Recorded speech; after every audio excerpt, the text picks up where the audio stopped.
Hello everyone, আশা করি সবাই তোমরা অনেক বেশি ভালো আছো। সবাইকে আবারও স্বাগতম 10 মিনিট স্কুলের অ্যাডমিশন প্রোগ্রামে। এবং আমি বরাবরের মতো আছি মাহে ইসলাম এবং চলে এলাম ফাইন্যান্সের নতুন একটি লেকচার নিয়ে। এবং আজকে আমাদের লেকচার নাম্বার হচ্ছে 9 এবং আমাদের আজকের টপিক হচ্ছে মূলধন ব্যয়, যেটা তোমাদের এইচএসসি চ্যাপ্টারে ছিল চ্যাপ্টার 7। এবং আজকে আমরা এই চ্যাপ্টারটি একটি ক্লাসের মধ্যেই আসলে শেষ করব। তার মানে আমরা আজকে দেখব যে এই চ্যাপ্টার থেকে আমাদের অ্যাডমিশন প্রোগ্রামে কোন বিষয়গুলো অনেক বেশি ইম্পর্টেন্ট, বা এই চ্যাপ্টার থেকে কোন বিষয় থেকে আসলে আমাদের কোশ্চেন বিগত বছরে এসেছে, এবং কথা হচ্ছে সামনের বছরগুলোতেও যদি প্রশ্ন আসে কিভাবে আসতে পারে, সকল কিছু বিবেচনা করে আসলে এই চ্যাপ্টারটি সাজানো হয়েছে। চলো চ্যাপ্টারটি শুরু করা যাক। প্রথম যে ব্যাপার সেটা হচ্ছে চ্যাপ্টারের নামই হচ্ছে মূলধন ব্যয়। তাহলে সবার আগে আমাকে বুঝতে হবে আসলে মূলধনটা কি, বা মূলধন কখন দরকার হয়, বা এটার আসলে কাজটা কি।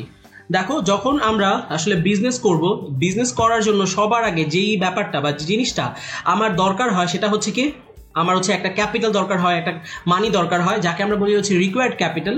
আমি যখনই একটা বিজনেস শুরু করব, ধরে নিলাম হচ্ছে আমার জন্য 1 লক্ষ টাকা লাগবে, তাহলে এই 1 লক্ষ টাকা হচ্ছে কি আমার জন্য রিকোয়ার্ড ক্যাপিটাল। আচ্ছা, এখন সবসময় কি আমার কাছে 1 লক্ষ টাকা থাকে? কখন মাঝে মাঝে থাকে, আবার অনেক সময় থাকে না। যদি আমার কাছে ঘাটতি থাকে, ধরো আমার কাছে আছে 60,000 টাকা, তাহলে আমার কাছে ঘাটতি আছে কত? আমার কাছে ঘাটতি আছে, ডেফিসিট ইউনিট আছে আমার কাছে 40,000 টাকা। তার মানে এই 40,000 টাকা আমি কি করব? এই 40,000 টাকা আমাকে সংগ্রহ করতে হবে। আচ্ছা, এখন আমি যখন সংগ্রহ করব, আমি কিভাবে সংগ্রহ করব, এই প্রসেসটা কিভাবে বা কাদের থেকে সংগ্রহ করব, সেই ব্যাপারটাই আসলে এখন খেয়াল করব। দেখো, যে ক্যাপিটালের সাথে আসলে দুইটা পার্টি বা দুইটা পক্ষ সবসময় জড়িত থাকে। এখানে আমরা বাম পাশে দিয়েছি হচ্ছে ইনভেস্টর, বা এটাকে বলা হচ্ছে হোল্ডার, বা বলা হচ্ছে সারপ্লাস ইউনিট। কথা হচ্ছে সারপ্লাস ইউনিট কাকে বলে? সারপ্লাস ইউনিট হচ্ছে এরকম ব্যক্তি বা প্রতিষ্ঠান যাদের আয় কি হয়, যাদের আয় সাধারণত তাদের ব্যয় থেকে বেশি থাকে। তার মানে তারা যদি আয় করে 10 টাকা, তাহলে দেখা গিয়েছে তাদের আয় হচ্ছে কম, মানে 10 টাকা কম, 60 টাকা 8 টাকা। তার মানে তাদের কিছু কি থাকে, সারপ্লাস থাকে। তাহলে এখানে সারপ্লাস ইউনিট কত? সারপ্লাস হচ্ছে 3 টাকা। তার মানে সারপ্লাস ইউনিট বলতে আসলে কাদেরকে বুঝতেছি? যাদের আসলে ব্যয় থেকে আয়ের পরিমাণটা বেশি থাকে, ওই ধরনের ব্যক্তি বা ওই ধরনের প্রতিষ্ঠানকে আসলে বলা হচ্ছে সারপ্লাস ইউনিট। আমাদের ডান পাশে আছে কি, ইস্যুয়ার বা হচ্ছে ডেফিসিট ইউনিট। এরা কারা? এরা হচ্ছে যাদের আয় তাদের ব্যয় থেকে কম। মানে হচ্ছে তারা যদি 10 টাকা আয় করে, তাদের আসলে খরচ করতে হবে সামনে হয়তো বা ধরলাম 12 টাকা। তার মানে তাদের কিন্তু এখনো 2 টাকা দরকার, যেটা অন্য কোথা থেকে এনে তারা খরচ করবে। তাহলে বুঝতে পারলাম যে আসলে আমাদের একটা ইকোনমিতে বেসিক্যালি দুইটা সাইড থাকে, একটা হচ্ছে ইনভেস্টর বা সারপ্লাস ইউনিট, আর একটা হচ্ছে ইস্যুয়ার বা ডেফিসিট ইউনিট, যাদের হচ্ছে টাকা ঘাটতি থাকে, আর হচ্ছে যাদের টাকা অতিরিক্ত থাকে, সারপ্লাস থাকে। এখন কথা হচ্ছে আমি যখন বিজনেস করব, আমার তো ক্যাপিটাল লাগবে, তাহলে আমি আসলে কোন ইউনিটের মধ্যে পড়ি? আমি আসলে যখন আমি বিজনেস করব, বিজনেস হচ্ছে অবশ্যই ইস্যুয়ার বা হচ্ছে ডেফিসিটের ইউনিটে পড়বে, ইস্যুয়ার বা ডেফিসিট ইউনিটের মধ্যে পড়বে। আচ্ছা, তাহলে বিজনেস কি করবে? বিজনেস যেহেতু টাকা সংগ্রহ করবে, টাকা সংগ্রহ করার জন্য তাহলে ইনভেস্টর ওকে কি দিবে? ইনভেস্টর ওকে দিবে হচ্ছে টাকা দিবে। দেখলাম এখানে, দেখো, ইনভেস্টর ক্যাপিটাল বা মানি যেটা রিকোয়ার্ড ছিল বা যেটা তার জন্য দরকার ছিল, সেটা এখানে এই ডেফিসিট ইউনিটকে প্রদান করেছে। এখন কথা হচ্ছে ইনভেস্টর ডেফিসিট ইউনিটকে তার ক্যাপিটাল বা মানির যোগান দিবে, এর বিনিময়ে সে কি কোনো ডকুমেন্ট রাখবে না, নাকি এমনি দিয়ে দিবে যে তুমি আমার কাছ থেকে নাও, টাকা নিয়ে যাও? অবশ্যই না। সে যখন তাকে টাকা দিবে তখন বলবে যে আমি যে তোমাকে টাকা দিচ্ছি এর অবশ্যই একটা প্রমাণ থাকতে হবে, আমাকে প্রমাণ থাকতে হবে, বা আমি যে তোমাকে টাকা দিচ্ছি আমি তোমার কোম্পানির কাছে কি ধরনের ব্যক্তি বা কি ধরনের পার্টি আমি তোমার কাছে। তখন ইস্যুয়ার কোম্পানি বা হচ্ছে ডেফিসিট ইউনিট কি করে? ডেফিসিট ইউনিট শেয়ার বা বন্ড এটা সারপ্লাস ইউনিটকে প্রদান করে। তাহলে দেখো, বিজনেস করতে গেলে ক্যাপিটাল দরকার হয়, এই ক্যাপিটাল দরকার কাদের? ইস্যুয়ারদের। কিন্তু এটা কালেক্ট করতে হয় কাদের থেকে? ইনভেস্টর বা হোল্ডার থেকে। তাহলে ইনভেস্টর কি করে? ক্যাপিটালটা ইস্যুয়ারদেরকে প্রদান করে। এর বিনিময়ে ইস্যুয়াররা তার প্রমাণস্বরূপ বা তারা কি ধরনের পার্টি হতে চায় তার সে অনুযায়ী তাকে কি করে? শেয়ার বা বন্ড তাদেরকে প্রদান করে থাকে। তাহলে এইভাবেই কিন্তু ইস্যুয়ার ইনভেস্টরের কাছ থেকে শেয়ার বা বন্ড বিক্রয়ের মাধ্যমে তার দরকারি যে মূলধন সেটা কিন্তু সংগ্রহ করে থাকে। তাহলে আশা করি সবাই বুঝতে পেরেছি যে আসলে মূলধন বলতে আসলে কি বোঝায়। যখন আমি বিজনেস শুরু করতে যাব আমার অবশ্যই টাকা দরকার। এখন সবসময় আমার প্রয়োজনীয় অর্থ আমার কাছে থাকে না, আমার যেটা অনেক বেশি দরকার বা যে অর্থটা আমার কাছে নাই সেটা কি করতে হয়, সংগ্রহ করতে হয়। সেটা সংগ্রহ করে হচ্ছে ইস্যুয়ার কার থেকে সংগ্রহ করবে, ইনভেস্টরের কাছ থেকে সংগ্রহ করবে। এর বিনিময়ে ইস্যুয়ার শেয়ার বা বন্ড ইস্যুয়ারকে প্রদান করবে। যেহেতু ওদের কাছে শেয়ার বা বন্ড থাকছে এজন্য ওদেরকে বলা হয় শেয়ার হোল্ডার, অথবা অনেক সময় বলা হয় বন্ড হোল্ডার। তাহলে আশা করি সবাই তোমরা মূলধন ব্যাপারটা খুব ভালোভাবে বুঝতে পেরেছো। এখন আমরা যেটা দেখবো সেটা হচ্ছে মূলধনের উৎস। তাহলে মূলধনের উৎস কিভাবে হতে পারে? মূলধনের উৎস মানে কি, আমি কোন কোন জায়গা থেকে আমার প্রতিষ্ঠানের জন্য মূলধন আসলে সংগ্রহ করতে পারি। কি বলা হয়েছে দেখো, এখানে লাইনগুলো খেয়াল করতে হবে যে আমি চাইলে দীর্ঘমেয়াদী ঋণ নিতে পারি, অথবা আমি বন্ড ইস্যু করতে পারি। আর আমার যদি ব্যবসা অনেক দিন হয় তাহলে আমার অবশ্যই কিছু সংরক্ষিত আয় জমা থাকবে, আমি এখান থেকে চাইলে আমার প্রয়োজনীয় মূলধন সংগ্রহ করতে পারি।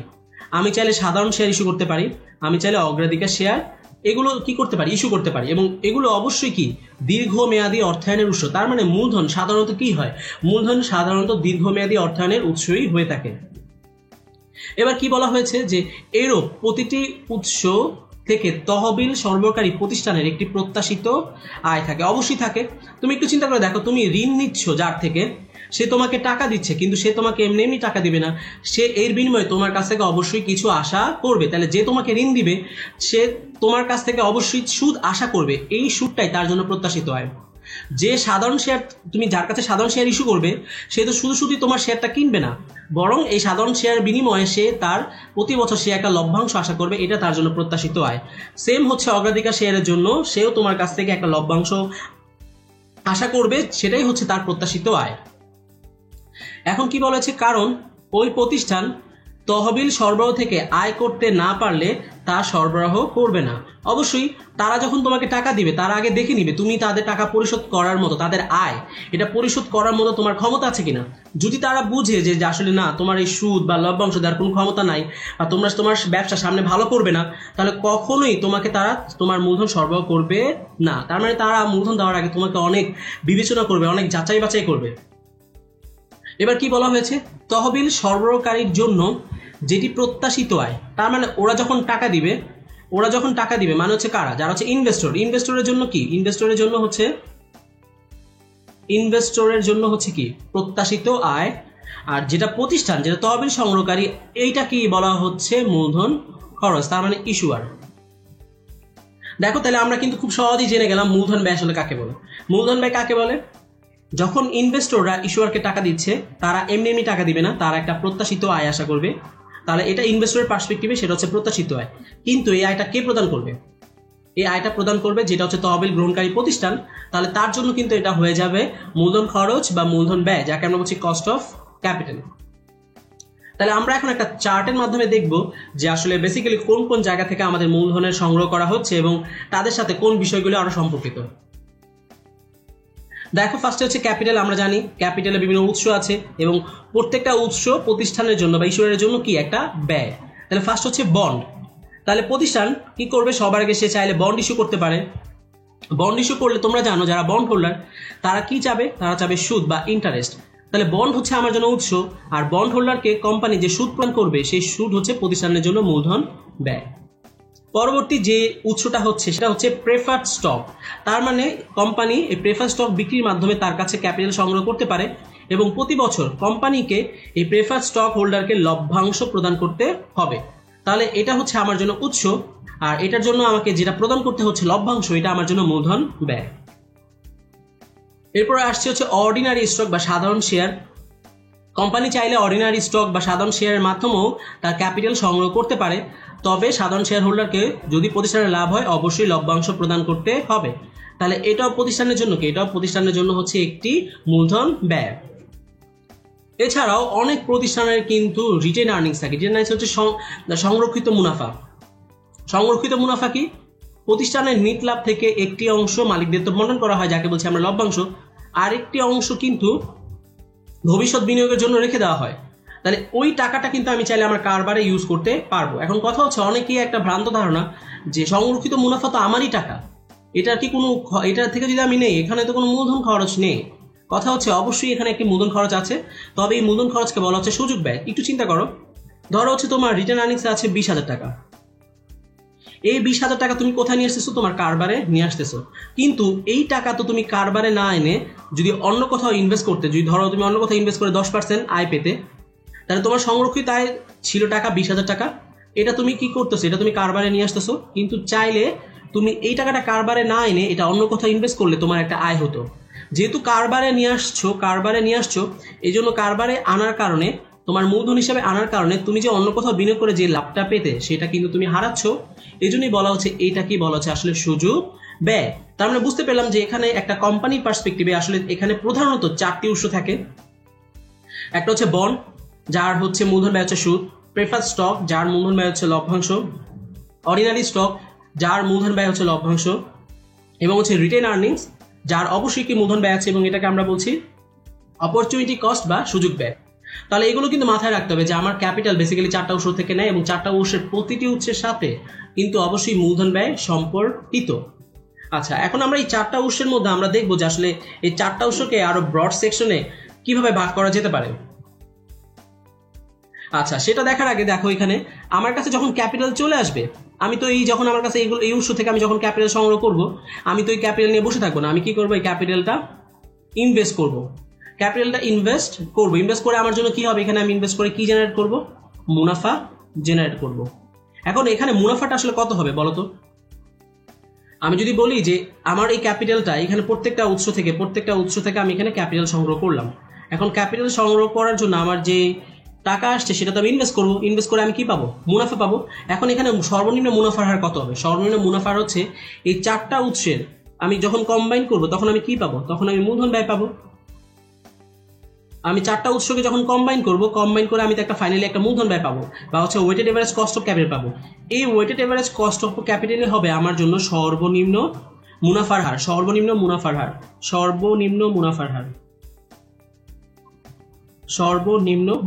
হার।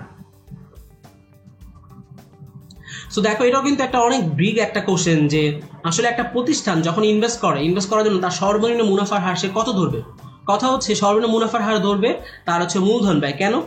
এই টাকাগুলো এনে, এই পক্ষ থেকে টাকাগুলো এনে সে ইনভেস্ট করছে, তাহলে অবশ্যই এখান থেকে মুনাফা করে তাদেরকে পরিশোধ করতে হবে। তাহলে আমার মূলধন ব্যয় যদি 10% হয়, আমি কি চাবো? আমি চাবো আমার সর্বনিম্ন মুনাফার হার 10% হোক। কেন? এখান থেকে 10% পেয়ে আমি আসলে ওদেরকে 10% বুঝিয়ে দিতে পারবো সবাইকে। কিন্তু এখানে যদি 10% হয় আর এখানে যদি 8% হয়, তাহলে আমি এখান থেকে 8% পেয়ে কখনই কি ওদেরকে পরিশোধ করতে পারবো? তখন আলটিমেটলি আমি দেউলিয়া হয়ে যাব। এই জন্য বলা হচ্ছে যে বিভিন্ন উৎস থেকে মূলধন সংগ্রহ করে সেটা যখন বিনিয়োগ করা হয়, ওই বিনিয়োগ ক্ষেত্রে সর্বনিম্ন মুনাফার হার হয় ওই প্রতিষ্ঠানের মূলধন ব্যয়। অবশ্যই এই কথাটি মাথায় রাখবে, এই কথাটি তোমার এক্সামের জন্য অনেক বেশি ইম্পর্টেন্ট। এখন আমরা যেটা দেখবো যে এই উৎসগুলোর মধ্যে আসলে ব্রড সেকশনে কয়টা ভাগে ভাগ করা গিয়েছে, সেটা হচ্ছে 2টি ভাগে। একটি হচ্ছে এই বন্ডকে বলা হচ্ছে ডেট পোর্শন। তার মানে এই বন্ডকে বলা হচ্ছে আমার জন্য ডেট পোর্শন, যেটা যারা হচ্ছে ঋণদাতা বা হচ্ছে থার্ড পার্টি, ওরা কিন্তু আমার প্রতিষ্ঠানের মালিক না, ওরা শুধুমাত্র ঋণ দিয়েছে, ওরা পাওনাদার। ওরা আমাদের জন্য সুদ নিবে এবং ওদেরকে সুদ প্রদান করা কিন্তু বাধ্যতামূলক। আর বাকি যে 3টা উৎস আছে, প্রেফার্ড স্টক, অর্ডিনারি স্টক বা রিটেন আর্নিং, এগুলোকে কি বলা হয়? এগুলোকে বলা হয় ইকুইটি পোর্শন। তার মানে এগুলো হচ্ছে মালিকের অংশ। তার মানে এখানে প্রতিষ্ঠানের লাভ হলে আসলে ওদেরকে প্রদান করবে, আদারওয়াইজ কিন্তু প্রদান করা লাগবে না। সো এই জন্য বলা হচ্ছে বন্ড হচ্ছে ডেট পোর্শন, প্রেফার্ড বা অর্ডিনারি এগুলো হচ্ছে মালিকের অংশ বা হচ্ছে ইকুইটি পোর্শন।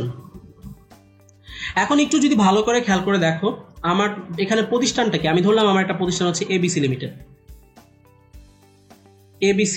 তার ক্যাপিটাল দরকার। এবিসি লিমিটেড কি করলো? সে বন্ড ইস্যু করলো, সে প্রেফার্ড স্টক ইস্যু করলো, সে অর্ডিনারি শেয়ার ইস্যু করলো, সে রিটেন আর্নিং এর মাধ্যমে তার টাকা সংগ্রহ করলো। তার মানে সে তার ক্যাপিটালে ডেটের অংশ রাখলো এবং হচ্ছে কি ইকুইটি অংশ রাখলো। আবার বলছি, এই কোম্পানিটা তার ক্যাপিটাল স্ট্রাকচারে ডেটের অংশ রাখলো, ইকুইটির অংশও রাখলো। তাহলে একটা কোম্পানি তার ক্যাপিটাল স্ট্রাকচারে যদি ডেটও থাকে এবং ইকুইটি থাকে, আবার বলছি যদি একটি কোম্পানি তার ক্যাপিটাল স্ট্রাকচারে ডেটও থাকে অথবা ইকুইটিও থাকে, ওই কোম্পানিকে ফাইন্যান্সের ভাষায় বলা হয় লিবার্ড ফার্ম। আবার বলছি, ধরো আমার যে ক্যাপিটাল দরকার, এই ক্যাপিটাল আমি কি করব? আমি বন্ড ইস্যু করব বা ঋণ নিব। তাহলে আমার এখানে ঋণের অংশ আছে। আমি শেয়ার ইস্যু করব, আমি হচ্ছে রিটেন আর্নিংস থেকে নিব, আমি অর্ডিনারি প্রেফার শেয়ার ইস্যু করব। তার মানে আমার ক্যাপিটাল স্ট্রাকচারটাকে, আমার ক্যাপিটালটা হচ্ছে ডেট এবং ইকুইটির সংমিশ্রণ। তখন আমার কোম্পানিতে ফাইন্যান্সের ভাষায় বলা হবে কি? Liberty farm. আচ্ছা, এখন কথা হচ্ছে পৃথিবীর সব ফার্ম কি লিবার্ট ফার্ম? কখনোই না।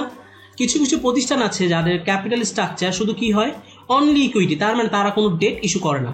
তারা হচ্ছে শুধু শেয়ার ইস্যু করবে, অর্ডিনারি শেয়ার বা প্রেফার শেয়ার ইস্যু করবে বা রিটার্নিং সেগমেন্ট নিবে। তাদের কোনো ঋণের অংশ নাই, তারা কোনো ব্যাংক থেকে লোন নিবে না, তারা কোনো বন্ড ইস্যু করবে না।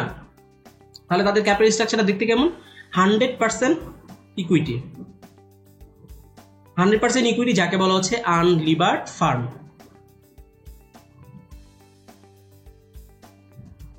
তাহলে তোমার এক্সামে কিন্তু এই ব্যাপারটা আসতেই পারে যে একটি প্রতিষ্ঠানের ক্যাপিটাল স্ট্রাকচারে যদি ডেট এবং ইকুইটি দুটি থাকে তাহলে ওই প্রতিষ্ঠানকে কি বলা হয়?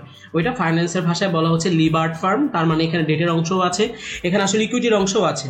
আর যদি বলা হয় এরকম একটি কোম্পানি XYZ লিমিটেড যার আসলে শুধু ইকুইটি পোর্শন ক্যাপিটাল আছে, ইকুইটি পোর্শন, তার মানে সে কোনো বন্ড বা ঋণ আসলে ইস্যু করে নাই বা কারো থেকে সে ঋণ বা ধার করে নাই, তাহলে সেই প্রতিষ্ঠানকে শুধু বলা হচ্ছে 100% ইকুইটি ফার্ম, যাকে ফাইন্যান্সের ভাষায় বলা হচ্ছে আনলিবার্ড ফার্ম। তাহলে আশা করি তোমরা এখানে প্রাথমিকভাবে বুঝতে পেরেছো যে ব্যাপারটা, সেটা হচ্ছে যে মূলধনের উৎস থেকে আমরা একটা কোম্পানি পার্সপেক্টিভে কোন কোন জায়গা থেকে আসলে মূলধন সংগ্রহ করি, এটা ছিল আমাদের প্রথম ব্যাপার, উৎসগুলো চিনা। আচ্ছা, আমরা যখন উৎসগুলো চিনে যাব এখন তারপর বুঝতে হবে যে এই উৎসগুলোর সাথে যে ব্যয়টা জড়িত, মূলধন ব্যয়, সেগুলোর আসলে নাম কি, সেগুলো আসলে কি বলা হয়। তাহলে আমরা জেনে গেলাম যে এখানে বন্ডের সাথে সুদ, এটা একটা মূলধন ব্যয়, প্রেফার্ড স্টকের সাথে লভ্যাংশ, এটা একটা হচ্ছে মূলধন ব্যয়, অর্ডিনারি স্টকের সাথে লভ্যাংশ আছে, এটাও একটা মূলধন ব্যয়, এবং রিটার্ন আর্নিংসের সুযোগ ব্যয় আছে, এটাও একটা মূলধন ব্যয়। এরপর আমরা জেনে গেলাম যে যখন আমি সব চারটা মিলে মূলধন ব্যয় পেয়ে যাব, আমি কম্বাইন করলে একটা মূলধন ব্যয় পেয়ে যাব। এখন এই মূলধন ব্যয়টা আমাকে মাথায় রেখে আমাকে ইনভেস্ট করতে হবে। কেন? যখন আমি ইনভেস্ট করব আমার টার্গেট থাকবে যেন অ্যাটলিস্ট আমার খরচটা যেন উঠে, সেটা খরচ করে ধরলাম এখানে 10%। তার মানে যখন ইনভেস্ট করবো আমি এরকম একটা প্রজেক্ট ইনভেস্ট করব যেখান থেকে মিনিমাম 10% আমাকে প্রফিট জেনারেট করবে। বেশি হলে তো আমার জন্য অবশ্যই ভালো, কিন্তু আমি চেষ্টা করবো যেন সর্বনিম্ন বেঞ্চমার্ক, আমার ক্রাইটেরিয়া, আমার জাস্টিফাইড লেভেল হচ্ছে 10%। তার মানে এটার উপর ভিত্তি করে আমি যে কোনো প্রজেক্ট ইনভেস্ট করতে পারবো। তাহলে এইভাবে কিন্তু আমি যখন মুনাফা পেয়ে যাবো, আমি কিন্তু আমার যারা ঋণদাতা আছে, যারা হচ্ছে আমার শেয়ার হোল্ডারের মাধ্যমে টাকা সংগ্রহ করেছি, তাদেরকে তার প্রত্যাশিত আয় আমি কিন্তু মেটাতে পারবো। এরপর আমরা দেখলাম যে আসলে এই উৎসগুলোর মধ্যে চারটা উৎসের মধ্যে দুইটা ব্রড সেকশন আছে, একটা হচ্ছে ডেট সেকশন, একটা হচ্ছে ইকুইটি সেকশন। দেন আমরা দেখলাম ডেট এবং ইকুইটি থাকলে তাকে বলছে লিবার্ট ফার্ম, দেন হচ্ছে অনলি ইকুইটি থাকে তাকে বলা হচ্ছে আনলিবার্ট ফার্ম। আশা করি তোমরা এই স্লাইডটি খুব ভালোভাবে বুঝেছো। এখন আমরা যেখানে যাব সেটা হচ্ছে যে প্রত্যেকটা উৎস নিয়ে আমরা একটু ইন ডিটেলস আলোচনা করব। তাহলে দেখো, প্রথম যে আমাদের উৎস সেটা হচ্ছে কি? ঋণ মূলধন ব্যয়। সেটা হচ্ছে আমাদের জন্য ঋণ মূলধন ব্যয়। তাহলে আমরা দেখবো যদি আমরা ঋণ নেই তাহলে ঋণের সাথে অবশ্যই মূলধন ব্যয় আছে। তাহলে সেটা কিভাবে আমাদের ক্যালকুলেশন করতে হবে বা এখান থেকে আমার এক্সামে কি টাইপের কোশ্চেন আসলে আসবে। তাহলে সবার আগে আমরা এখানে একটু পড়ে নিই। কোনো কোম্পানি নিট মুনাফা যখন নির্ণয় করে বা নির্ণয়ের ক্ষেত্রে যেহেতু ঋণের উপর কি করা হয়, সুদ প্রদত্ত বাদ দিতে হয়। আমরা জানি যে প্রতিষ্ঠানে যখনই নিট মুনাফা বের করি, নিট মুনাফা বের করার সূত্র কি? নিট মুনাফা বের করার সূত্র হচ্ছে আমার যত আয় আছে এই আয় থেকে কিন্তু আমি সকল ব্যয় বাদ দিব, সকল ব্যয়। তার মানে এই ব্যয়ের মধ্যে আসলে কি আছে বলো? এই ব্যয়ের মধ্যে আসলে সুদও আছে। তাহলে আমি কিন্তু আমার আয় থেকে সুদ বাদ দিব, তারপর হচ্ছে কর বাদ দিব, কর, এই সকল কিছু বাদ দেওয়ার পর যদি আমার কাছে যেটা অবশিষ্ট থাকবে সেই টাকাটার নাম হচ্ছে কি? সেই টাকাটার নাম হচ্ছে নেট মুনাফা। তাহলে বলা হচ্ছে নিট মুনাফা যখন নির্ণয় করা হবে, এই নিট মুনাফার আগেই কিন্তু সুদটা বাদ দেওয়া হয়, নিট মুনাফার আগেই কিন্তু সুদটা বাদ দেওয়া হয়। আবার বলছি, যখন একটা প্রতিষ্ঠান নিট মুনাফা বের করে, এই নিট মুনাফার আগেই কিন্তু সুদটা বাদ দেওয়া হয়, এটাই বলা হচ্ছে। তার মানে প্রদত্ত সুদ বাদ দিতে হয়, সেহেতু ওই পরিমাণ অর্থ কর হিসাবের সময় বাদযোগ্য। তার মানে দেখো, আমি যখন কর ধরবো, এই কর দেওয়ার আগেই তো আমি সুদটা বাদ দিয়ে নিয়েছি, তার মানে আসলে সুদের উপর আমাকে কোনো কিন্তু কর দেওয়া লাগছে না। আবারও বলছি, যেহেতু আমি সুদটা করার আগে বাদ দিয়ে নিয়েছি, তার মানে সুদের উপর আমার আসলে কোনো কর দেওয়া লাগছে না। এজন্য এটাকে বলা হয় যে কর হিসাবে সময় কর বাদ যোগ্য। তাহলে সুদ হচ্ছে কি? একটি কর বাদযোগ্য আইটেম। এই জন্য বলা হচ্ছে সুদ হিসাবে যত বেশি অর্থ বাদ দেওয়া হয়, ব্যবসার করযোগ্য আয় অবশ্যই কমে যাবে, আর প্রদত্ত করের পরিমাণও তত কমে যাবে। তার মানে ধরো তোমার আয় হচ্ছে 100 টাকা, তোমার সুদ হচ্ছে 20 টাকা, তাহলে তোমার আয় কত? 80 টাকা। এখন তুমি যদি 50% ট্যাক্স দাও, তাহলে 50% ট্যাক্স দিলে কি হবে? 50% ট্যাক্স দিলে হবে এখানে 40 টাকা। তাহলে তোমার নিট মুনাফা কত? 40 টাকা। আর যদি এরকম হতো তোমার আয় হচ্ছে 100 টাকা, তোমার কোনো আসলে সুদ নাই, তার মানে তোমার কর দিতে হবে কত, 100 টাকার উপর 50% করলে কর দিতে হবে 50 টাকা। তার মানে তোমার নিট মুনাফা কত, 50 টাকা। তাহলে আমরা দেখো এখানে যে ব্যাপারটা দেখলাম যে যদি একটা প্রতিষ্ঠানের সুদ থাকে তাহলে সুদ থাকলে তার জন্য করের পরিমাণ কমে যায়, কিন্তু এখানে কর হচ্ছে 50 টাকা, এর কারণ কোনো সুদ নাই। তার মানে প্রতিষ্ঠানে যদি ঋণ নেয় সুদ থাকে, এই সুদের জন্য আমি একটা ট্যাক্স বেনিফিট পাই, আমার একটা ট্যাক্স সেভ হয় যখন আমি ঋণ নিব, ঋণের জন্য আমাকে সুদ দিতে হবে, এই সুদের জন্য আসলে আমি একটা ট্যাক্স বেনিফিট পাবো, যে আমাকে সরকারকে কম ট্যাক্স দেওয়া লাগবে, এটাকে বলা হচ্ছে ট্যাক্স বেনিফিট। আর একটু সুন্দরভাবে যদি বলা হয় সেটাকে বলা হচ্ছে ট্যাক্স শিল্ড, মানে হচ্ছে আমাকে প্রোটেক্ট করতেছে ট্যাক্সের হাত থেকে কে, ঋণের সুদ। এই জন্য বলা হচ্ছে যে ঋণের সুদের উপর এই ট্যাক্স শিল্ডের কারণে ব্যবসার ঋণের আসল খরচ ঋণদাতাগণের প্রত্যাশিত আয়ের পরিমাণের তুলনায় কম হয়। তার মানে আসলে তারা যে আয়টা চাবে, মানে হচ্ছে যে সুদের পরিমাণ শুরুতে থাকবে, সেটা কিন্তু প্রতিষ্ঠানের জন্য অনেকটাই কমে যাবে। কেন? তারা যেহেতু কর বেনিফিট পাচ্ছে, কর অ্যাডজাস্ট করার পর তাদের আসল মূলধন ব্যয় কিন্তু কমে যাবে।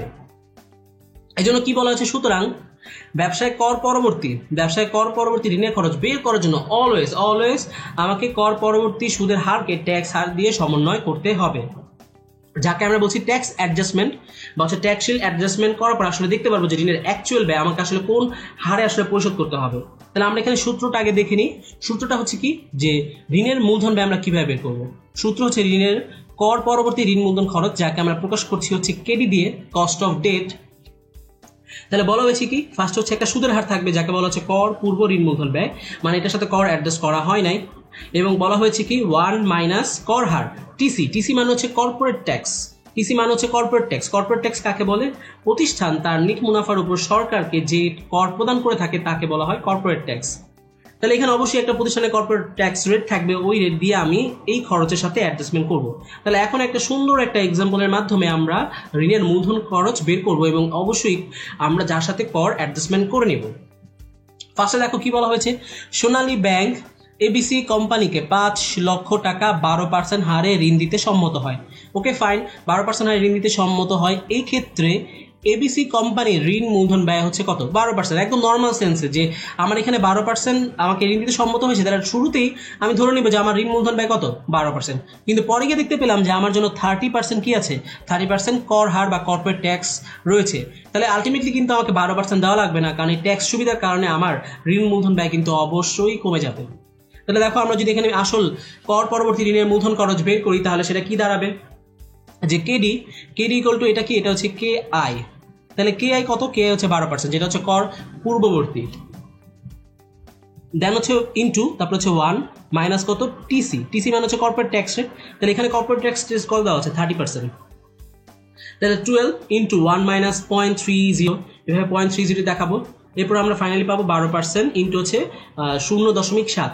এখন দেখো যে এটা তো এখানে দশমিক চলে আসছে, আর এখন এটা তো পূর্ণ সংখ্যা, এখন এই দুইটা আমাকে গুণ করতে হবে। তাহলে দশমিক গুণ সংখ্যা তোমরা অনেকেই ভাবো ভাইয়া এটা তো ক্যালকুলেটর ছাড়া আসলে পসিবল না, আমরা আসলে কিভাবে করতে পারি। দেখো এটা কিন্তু খুব সহজেই ক্যালকুলেশন করা যায়, যেখানে আসলে কোনো ক্যালকুলেটর ব্যবহার দরকার হয় না। যেমন তুমি ফার্স্টে দশমিকের কথাটা একদম ভুলে যাবে, তাহলে দশমিকের কথা ভুলে গেলে এখানে কি আছে 7, আর এখানে কি আছে 12। তাহলে তুমি কি করবা, তুমি কাজটা করবা যে তুমি ফার্স্ট নামটা হিসাব করবা, যেহেতু এখানে 7 ঘর নামটা পড়তে হবে বা 12 ঘরে, তাহলে 7 12 কত আসবে, 7 12 আসবে 84। তাহলে এভাবে ফার্স্টে আমি বসাবো 84। এখন আমি দেখবো যে দশমিকের পর কয়টা ঘর আছে, দশমিকের পর আসলে একটা ঘর আছে, দশমিকের পর হচ্ছে একটা ঘর। তাহলে আমাকে এক ঘর পরে একটা দশমিক বসায় দিতে হবে, সো এখানে অ্যান্সার কি হবে, 8.4%।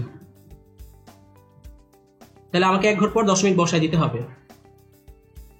আশা করি সবাই তোমরা এটা বুঝতে পেরেছো যে ফার্স্টে হচ্ছে আমরা দশমিকের কথা একদম ভুলে যাব, তার মানে হচ্ছে 7 12 84 বসাবো, তারপরে দেখবো দশমিকের পর কয় ঘর আছে, এক ঘর। তাহলে আমরা এখানে এক ঘর হিসাব করে একটা দশমিক বসাই দিব, তাহলে আমার এটাই অ্যান্সার চলে আসবে। আসলে অ্যান্সার হচ্ছে 8.4% বা হচ্ছে 8.4%, যেটা হচ্ছে আমার অ্যাকচুয়াল ঋণের ব্যয়, যেটা আসলে আমাকে ঋণদাতাকে পরিশোধ করতে হবে। তাহলে এই সূত্রটা, এটা তো একটা সূত্র, এই সূত্রটা আমি কখন ইউজ করব, যখন আমার প্রতিষ্ঠানে ডিরেক্ট এরকম 12% দেওয়া থাকবে যে ঋণের সুদের হার, তখন আমি ধরে নেব এটা কর পূর্ববর্তী হার। তাহলে তখন এটার সাথে যদি শুধু কর অ্যাডজাস্টমেন্ট করি আমি কিন্তু ঋণের প্রকৃত ব্যয় পেয়ে যাব। তাহলে আশা করি তোমরা এই কনসেপ্টটা খুব ভালোভাবে বুঝতে পেরেছো। এবং কথা হচ্ছে এটা কিন্তু অনেক ইম্পর্টেন্ট, এখান থেকে বিগত বছরে কিন্তু একটা প্রশ্ন এসেছে এবং সামনেও কিন্তু আমরা খুব আশাবাদী যে এখান থেকে আসলে একটা প্রশ্ন আসবে। এখন আমরা চলে যাব ঋণ মূলধন ব্যয়ের পরবর্তী অংশগুলোতে, যেখান থেকে আরো প্রশ্ন আসতে পারে।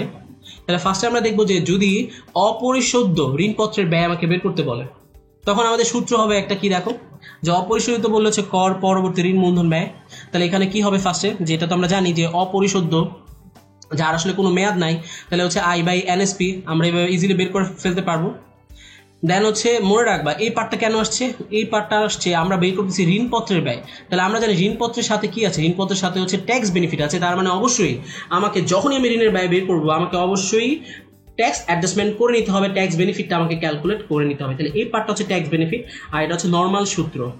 ওকে, দেন 100 করলে আমরা কিন্তু ইজিলি ভ্যালুটা পেয়ে যাব। তাহলে এখন আমরা দেখবো যে এখানে আসলে সূত্রের ওয়ার্ড দ্বারা আসলে কি বোঝানো হয়েছে। যেমন দেখো ফার্স্টে আই দ্বারা বোঝানো হয়েছে যে বার্ষিক সুদের পরিমাণ। বার্ষিক সুদের পরিমাণ কিভাবে পাবো, তোমরা অবশ্যই জানো যে প্রত্যেকটা বন্ডের একটা লিখিত মূল্য থাকে, এবং তার সাথে আমি যদি কুপন সুদের হার যদি গুণ করে দিই তাহলে কিন্তু আমি খুব ইজিলি কিন্তু এখান থেকে বের করে ফেলতে পারবো সুদের পরিমাণ। এখন কথা হচ্ছে এনএসপি দ্বারা কি বোঝায়, এনএসপি দ্বারা বোঝা হচ্ছে নেট সেলস ভ্যালু, বাংলায় বলা হচ্ছে বন্ডের আসলে নিট বিক্রয় মূল্য। এটা যদি আমরা একটু সহজে বের করতে চাই সেটা হচ্ছে কি সেল ভ্যালু, সেটা হচ্ছে সেল ভ্যালু বা সেল প্রাইস থেকে যদি আমি একটা বন্ডের ফ্লোটেশন কস্ট বা উত্তোলন ব্যয়, যেটা আমরা একটু পরে আলোচনা করব, এইটা যদি বাদ দিই তাহলে আমি পেয়ে যাবো এনএসপি। তাহলে এনএসপি সূত্র কি, যে আমার একটা বন্ডের সেল ভ্যালু থেকে আমি যদি এর ফ্লোটেশন কস্ট সকল খরচ বাদ দিই আলটিমেটলি যে দামটা থাকবে সেটাই হচ্ছে আমার বন্ডের অ্যাকচুয়াল সেলস প্রাইস বা হচ্ছে নিট বিক্রয় মূল্য। তাহলে কথা হচ্ছে এখান থেকে কি তোমাদের আসলে এক্সামে কোনো প্রশ্ন থাকবে, কথা হচ্ছে এইখান থেকে আসলে এক্সামে কোনো প্রশ্ন থাকবে না, শুধু থাকার মধ্যে থাকতে পারে সেটা হচ্ছে সূত্রটা। জাস্ট আমরা এখানে সূত্রটা আমরা এখানে ভালো করে দেখবো, আর যদি প্রশ্ন থাকে এটা আসতে পারে যে নিট বিক্রয় মূল্য কিভাবে বের করি, তাহলে আমাদের সেল ভ্যালু মাইনাস হচ্ছে ফ্লোটেশন কস্ট, বিক্রয় মূল্য মাইনাস উত্তোলন ব্যয়, তাহলে কিন্তু খুব ইজিলি আমরা নেট সেলস ভ্যালু পেয়ে যাব। এরপর পরবর্তী ব্যাপার তোমরা জানো যে বন্ডের সাথে অবশ্যই একটা ট্যাক্স রেট থাকবে, যেটা দিয়ে আমাকে অ্যাডজাস্টমেন্ট করে ঋণের আসল ব্যয় বের করতে হবে। তাহলে এটাই ছিল আমাদের অপরিশোধ্য ঋণের ব্যয়ের কনসেপ্ট, এবং এখান থেকে যে প্রশ্নগুলো আসতে পারে আমি অলরেডি আলোচনা করে ফেলেছি। এখন আমরা যাব পরবর্তী একটি প্রকারভেদে, সেটা হচ্ছে পরিশোধযোগ্য বন্ড ব্যয়।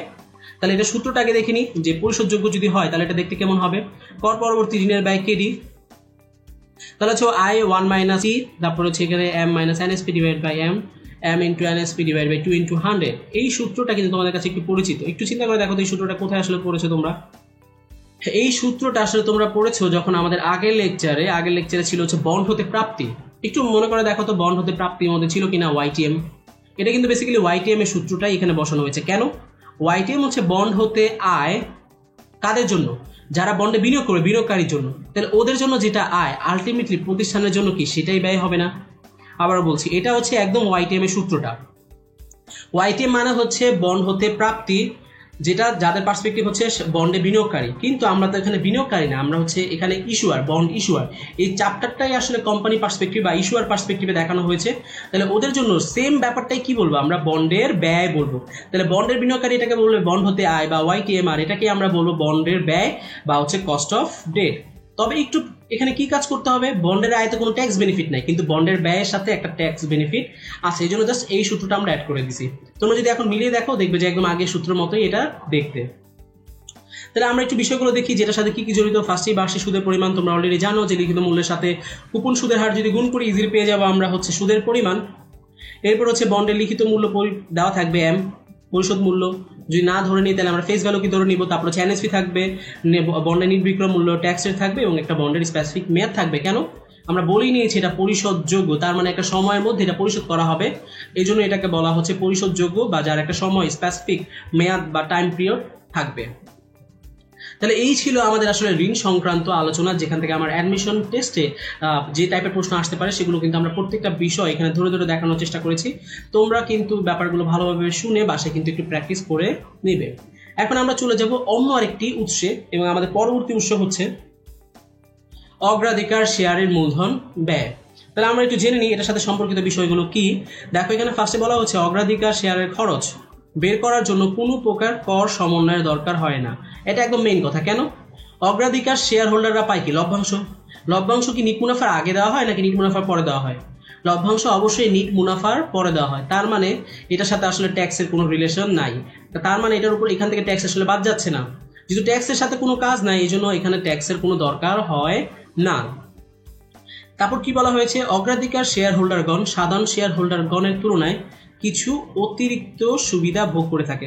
তার মানে সাধারণ শেয়ার হোল্ডার থেকে অগ্রাধিকার শেয়ার হোল্ডার কিছু অতিরিক্ত সুবিধা ভোগ করে থাকে, যেগুলো নর্মালি সাধারণ শেয়ার হোল্ডাররা হয়তো বা পায় না, কিন্তু অগ্রাধিকার শেয়ার হোল্ডাররা পায়। এবং সেগুলো কি কি পাচ্ছে আমরা দেখি।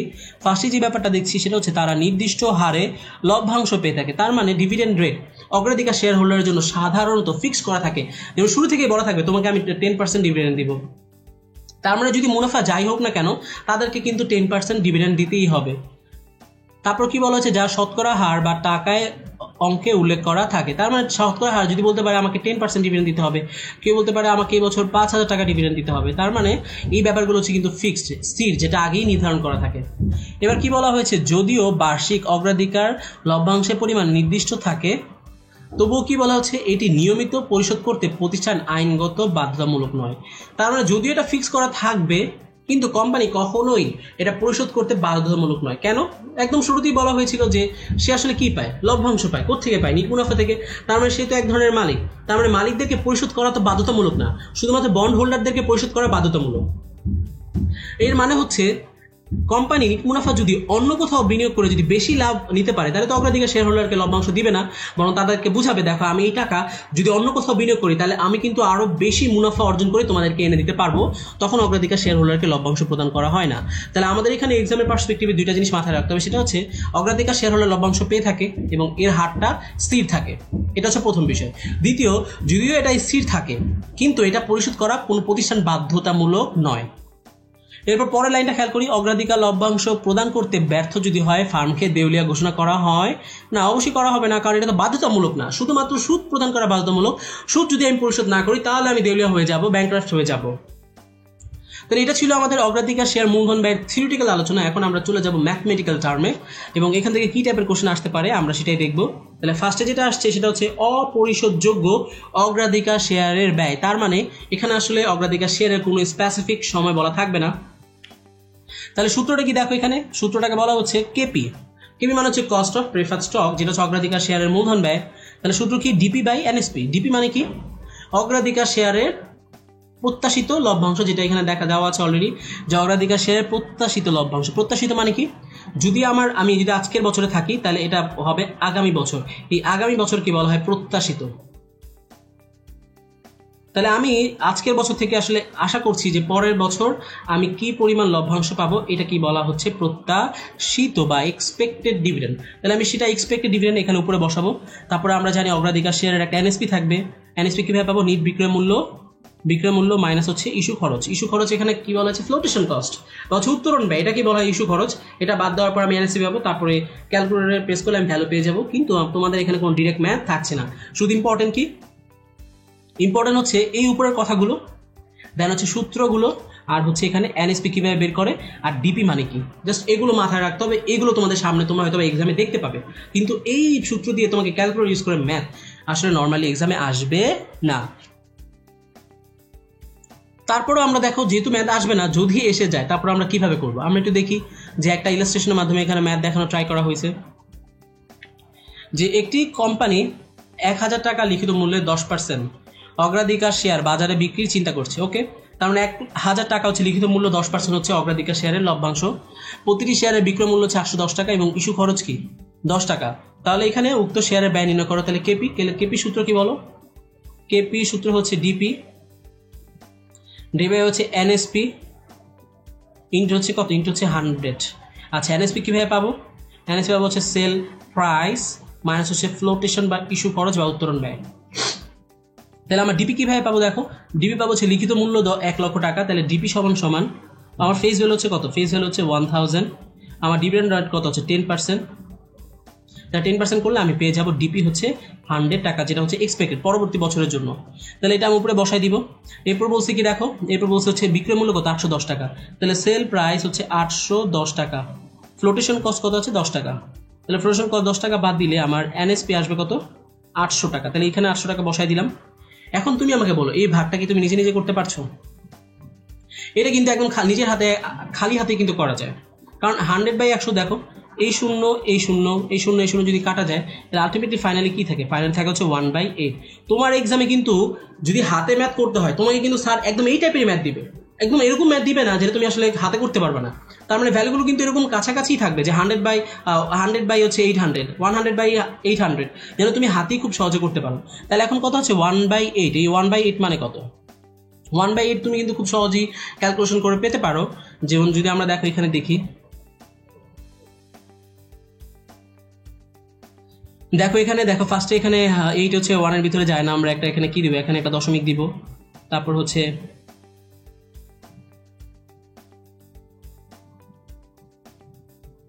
তাহলে আমরা এখানে ফার্স্টে একটা দশমিক দিব, তাহলে এখানে যদি দশমিক দেই তাহলে এখানে একটা শূন্য বসে যাবে, তাহলে 8 কিন্তু 10-এর ভিতরে কয়বার যাবে? এখানে কিন্তু একবার যাবে, তাহলে আমার এখানে কত বসবে? 8 বসবে। দেন এখানে কত? 2, এখনও যায় না, রাইট? তাহলে আমি এখানে যেহেতু দশমিক আছে আরেকটা শূন্য দিব। এবার 8 কয়বার যাবে? 8 যাবে হচ্ছে 2 বার, তার মানে এখানে 8 2 হচ্ছে 16, তাহলে এখানে কয়বার থাকবে? এখানে থাকবে 4, আবার যায় না, তার মানে এখানে আমি আরেকটা শূন্য বসাবো, তারপরে কিন্তু হচ্ছে 5 8 40, তাহলে এখানে কত বসবে? 5, এখানে হচ্ছে 40, তাহলে কিন্তু শেষ।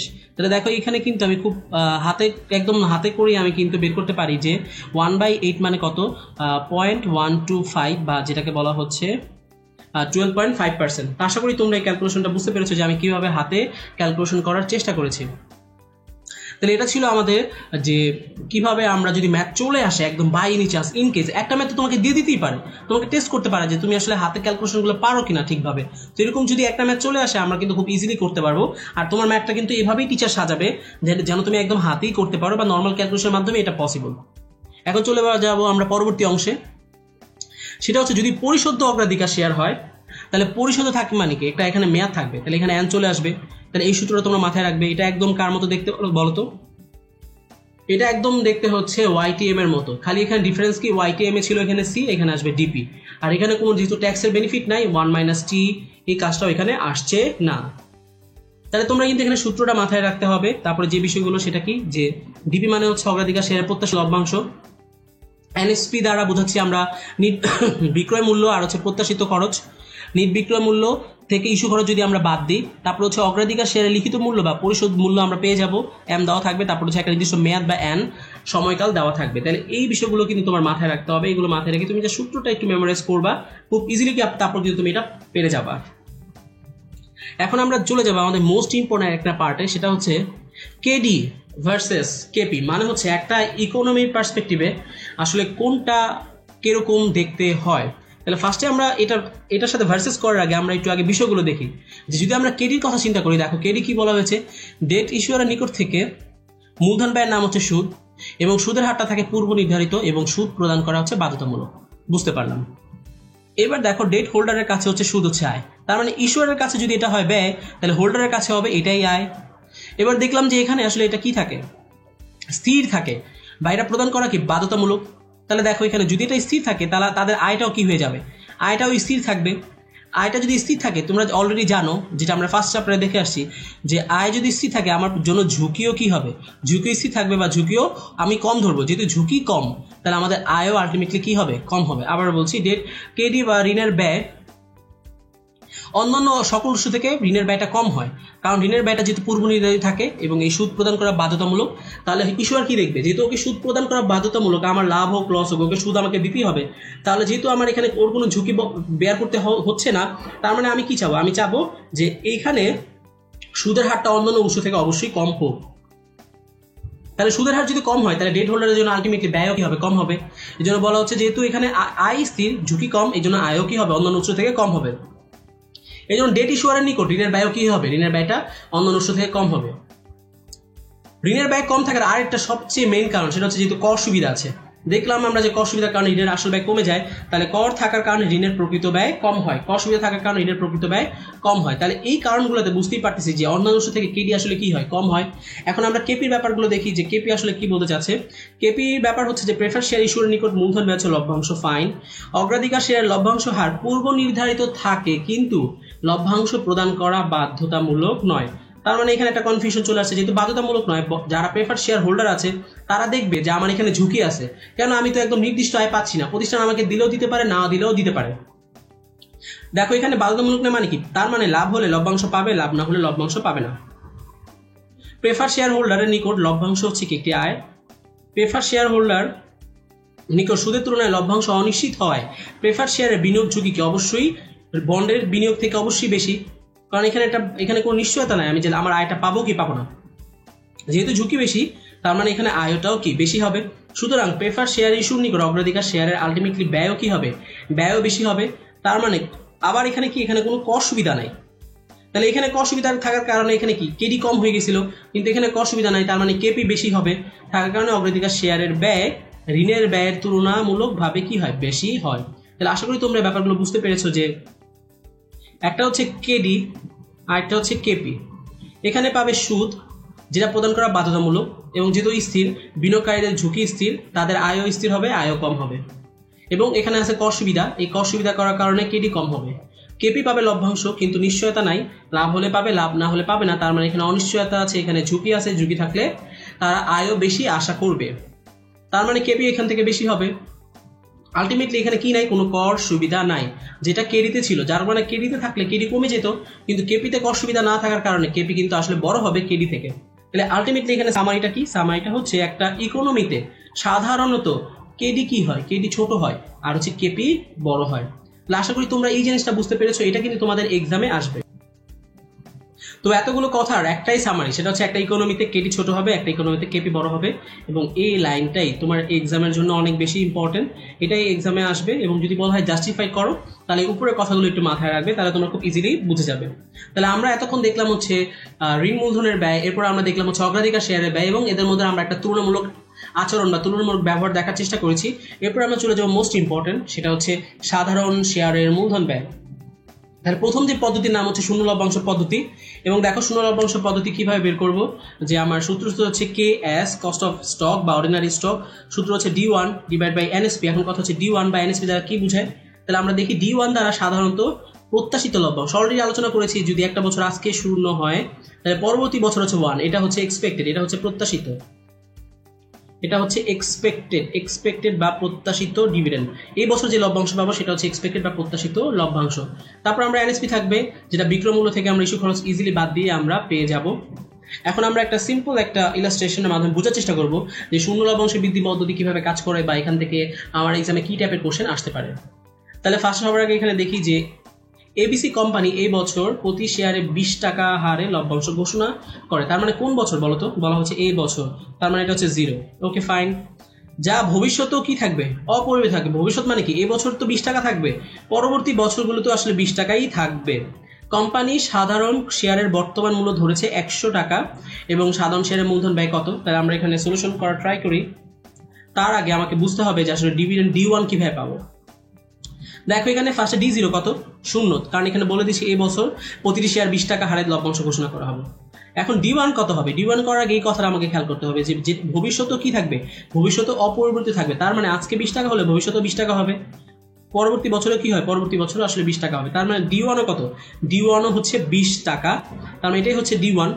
এখন আমাকে একটু জাস্ট সিম্পলি বোঝার চেষ্টা করতে হবে যে এই বছর থেকে এই বছর লভ্যাংশ বাড়ছে কিনা। আবার বলছি 20 টাকা, পরের বছর 20 টাকা, এই বছর থেকে লভ্যাংশ বাড়ছে কিনা।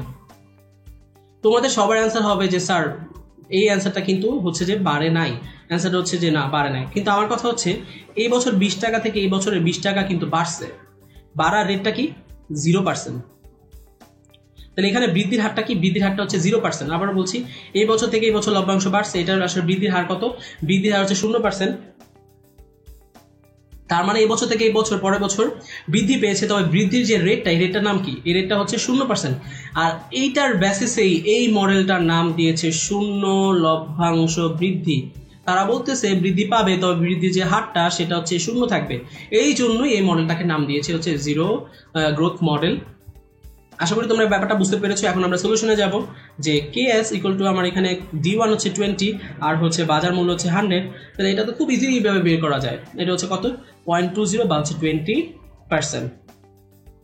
এখন আমরা পরবর্তী মডেলে চলে যাব, সেটা হচ্ছে কি স্থির লভ্যাংশ বৃদ্ধি পদ্ধতি। তাহলে আমরা একটু আগে সূত্রটা দেখি যে স্থির লভ্যাংশ বৃদ্ধি পদ্ধতি বললে সূত্রটা কোথায় চেঞ্জ হবে, সূত্রটা একটু চেঞ্জ হবে। ফার্স্টে দেখো KS ইকুয়াল টু হচ্ছে D1 ডিভাইড বাই এনএসপি, আর এখানে একটা অতিরিক্ত জি আসবে যাকে বলছি আমরা গ্রোথ রেট।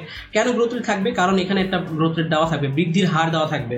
তাহলে দেখো D1টা আমরা জানি, D1টা কিভাবে পাবো, যে D1 হচ্ছে একটা সাধারণ শেয়ারের প্রত্যাশিত লভ্যাংশ, এনএসপি কি? এনএসপি হচ্ছে বিক্রয় মূল্য থেকে ইস্যু খরচ যদি বাদ দিই। তারপর হচ্ছে জি কি? লভ্যাংশ বৃদ্ধির হার। এখন আমরা একটা ইলাস্ট্রেশন দেখব। এবিসি কোম্পানি সদ্য সমাপ্ত বছরে প্রতি শেয়ারে 20 টাকা হারে লভ্যাংশ দেয়। কোম্পানি শেয়ারের বাজার মূল্য কত? 100 টাকা। এবং অতীতের রেকর্ড অনুযায়ী পর্যালোচনা করে দেখা যায় কোম্পানির লভ্যাংশ গড়ে 10% হারে বৃদ্ধি পায়। তাহলে তোমরা কিন্তু খুব ভালোভাবে বুঝে গেছো এটা হচ্ছে কি জি। ওকে, আর এটা কি সমাপ্ত বছর মানে হচ্ছে গত বছর, মানে হচ্ছে আগের বছর কত দেয়? 20 টাকা করে লভ্যাংশ দেয়। এখন বলছি কি কোম্পানি সাধারণ শেয়ারের ব্যয় কত। তাহলে আমরা এখানে বের করবো কিভাবে? তার আগে আমাকে বুঝতে হবে যে ব্যাপারটা যে D1 আমি কিভাবে পাবো। D1 দেখো D0 তে কত বসবে? 20। তাহলে এখন D1 এর সূত্র কি? D1 এর সূত্র হচ্ছে D0 × 1 + G। কারণ G থেকে আসলো? কারণ এটা হচ্ছে একটা গ্রোথ থাকবে, এখানে গ্রোথ থাকবে। এই বছর থেকে এই বছর কত % হারে বাড়বে? 10% হারে বাড়বে, যেটা হচ্ছে গ্রোথ রেট। আবার এই বছর থেকে এই বছর কত % বাড়বে? 10% বাড়বে। এই বছর থেকে এই বছর কত বাড়বে? 10% বাড়বে। দেখো তো প্রতি বছর যদি 10% করে বাড়ে তাহলে বাড়ছে, কিন্তু বাড়ার হারটা কি? স্থির। এই জন্য এই মডেলটার নাম দিয়েছে স্থির লভ্যাংশ বৃদ্ধি পদ্ধতি। এবার হচ্ছে 20 × 1.1, তারপর 20-র সাথে এটা গুণ করলে আমরা পেয়ে যাব D1 22। তাহলে এখানে D1 কত পেলাম? 22। এখন আমরা খুব ইজিলি ম্যাথে বসাই দিতে পারবো। তো এই ভ্যালুগুলো বসালে আমরা খুব ইজিলি কিন্তু পেয়ে যাব যে আমাদের সাধারণ শেয়ারের ব্যয় কত।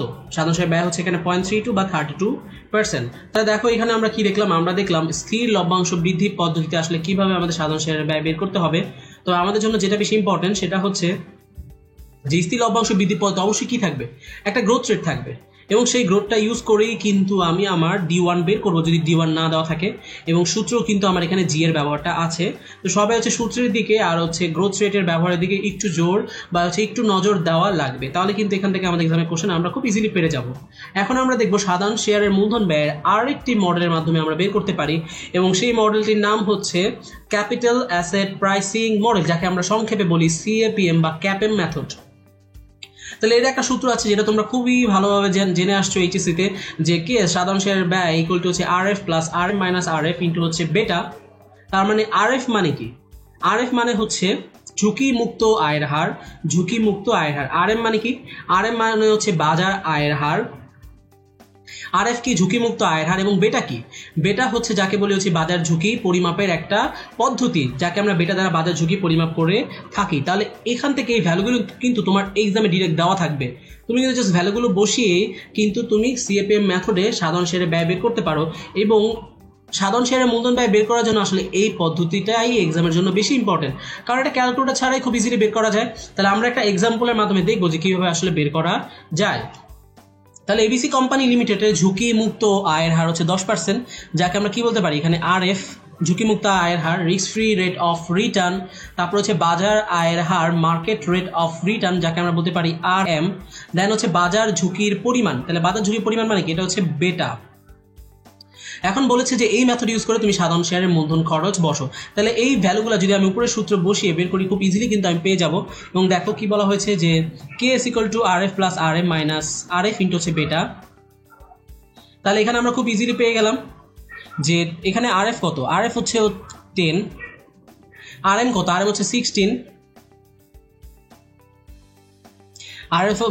RM হচ্ছে 16, RF হচ্ছে 10, বেটা হচ্ছে 1.5। তার মানে এখানে RF হচ্ছে 10। তাহলে আগে ফার্স্টে ব্র্যাকেটের কাজ করতে হবে। 16 থেকে 10 বিয়োগ করলে হচ্ছে 6, তারপর হচ্ছে ইন্টু হচ্ছে 1.5। এখন কথা হচ্ছে আমি কি যোগের কাজ আগে করব নাকি আমি কি গুণের কাজ আগে করব? অবশ্যই গুণের কাজ আগে করতে হবে। তাহলে 1.5কে যদি আমি 6 দিয়ে গুণ করি, তাহলে 1.5কে 6 দিয়ে গুণ করলে আসবে হচ্ছে 9।